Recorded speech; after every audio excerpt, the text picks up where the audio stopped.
আমরা বাজার থেকে যত সবজি কিনে খাই না কেন, নিজের হাতে লাগানো সবজি গাছে যখন কোনো সবজি হয় আর সেই সবজিটা আমরা হারভেস্ট করে নিয়ে রান্না করি, সেই সবজির টেস্টটাই যেন অন্যরকম লাগে। আজকে ছাদ বাগানে এসেছি শিম হারভেস্ট করার জন্য, আর বাগানে এত এত শিম হয়ে আছে। গত সপ্তাহ শিম হারভেস্ট করেছি, তারপরও এই বছর অনেক অনেক শিম খেয়েছি আমি এই বাগানের গাছগুলো থেকে। সবচেয়ে বেশি এই লাল শিমটাই হারভেস্ট করেছি, যেহেতু এই লাল শিমটার ফলন অনেক বেশি হয়। আমি 3-4 রকমের শিম গাছ লাগিয়েছি, তার মধ্যে এই লাল শিমটার ফলনই সবচেয়ে বেশি হয়েছে। এই লাল শিমের কিছু বীজ আমি রেখে দিব সামনের সিজনে লাগানোর জন্য। এই সিজনে এই শিমের এত বেশি ফলন হয়েছে আর এত শিম আমি হারভেস্ট করেছি। প্রতি সপ্তাহে আমি হাফ কেজি 1 কেজি করে শুধু লাল শিমই হারভেস্ট করেছি। প্রায় 4-5 কেজির মতন শিম আমি হারভেস্ট করেছি শুধু লাল শিমেরই। আর এই লাল শিমগুলোকে খেতেও অনেক বেশি মজা, যেহেতু বিচিওয়ালা শিম এগুলো।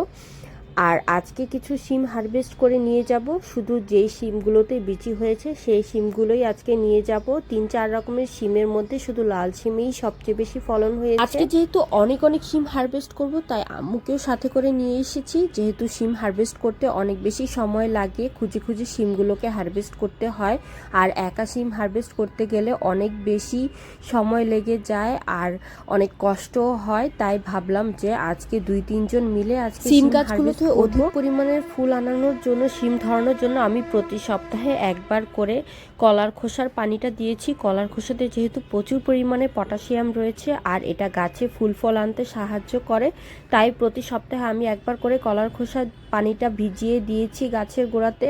আর 1 সপ্তাহ পর পর আমি সবজির খোসার পানিটা দিয়েছি। দেখুন গাছগুলো কি সুন্দর সবুজ সতেজ রয়েছে। আর অনেক অনেক শিম কিন্তু হারভেস্ট করেছি আজকে। এ সাইডে আরও কিছু শিম রয়েছে, সেগুলো এখন খুঁজে খুঁজে হারভেস্ট করে নিচ্ছি।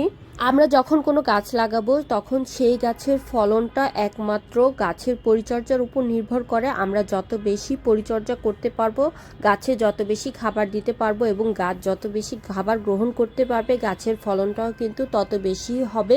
আমরা যদি সঠিকভাবে গাছের পরিচর্যা করতে পারি তাহলে কখনোই সেই গাছটা মরে যাবে না বা ফলন কম হবে না, অবশ্যই বেশি হবে। আমার এই শিম গাছটা দেখছেন, এই গাছটাকে কিন্তু আমি সবজির খোসায় লাগিয়েছি, আর সবজির খোসাতে প্রচুর পরিমাণে পুষ্টি রয়েছে। গাছ সঠিক পরিমাণে পুষ্টি গ্রহণ করতে পেরেছে বলেই গাছ এত এত ফলন দিয়েছে। আপনি যখন বেশি পরিচর্যা করবেন তখন গাছ খুশি হয়ে আপনাকে বেশি ফলন দিবে, এটাই স্বাভাবিক। আজকে মাশাআল্লাহ অনেক অনেক শিম হারভেস্ট করেছি। আর এই সাইডে গাছে লেবু ছিল, লেবু নিয়ে নিচ্ছি। আমার 12 মাসি আম গাছটাতে মাশাআল্লাহ অনেক অনেক আম হয়েছে, তাই ভাবলাম যে 2টা কাঁচা আমও হারভেস্ট করে নিয়ে যাই। এই অফ সিজনে যখন বাজারে কোনো আম থাকে না, কোনো গাছে আম থাকে না, তখনও কিন্তু এই আম গাছ থেকে আমি হারভেস্ট করতে পারি আম, কারণ আমার 12 মাসি আম গাছে 12 মাসই আম ধরতে থাকে। আজকে আমার শখের বাগান থেকে অনেক কিছুই হারভেস্ট করলাম। আর যখন আমি অনেক কিছু একসাথে হারভেস্ট করি তখন আপনাদের সাথে আমি ভিডিওগুলো শেয়ার করি, কারণ আমার এই আনন্দগুলো আপনাদের সাথে শেয়ার করলে আমার কাছে আরও বেশি ভালো লাগে, তখন এই আনন্দগুলো দ্বিগুণ হয়ে যায়।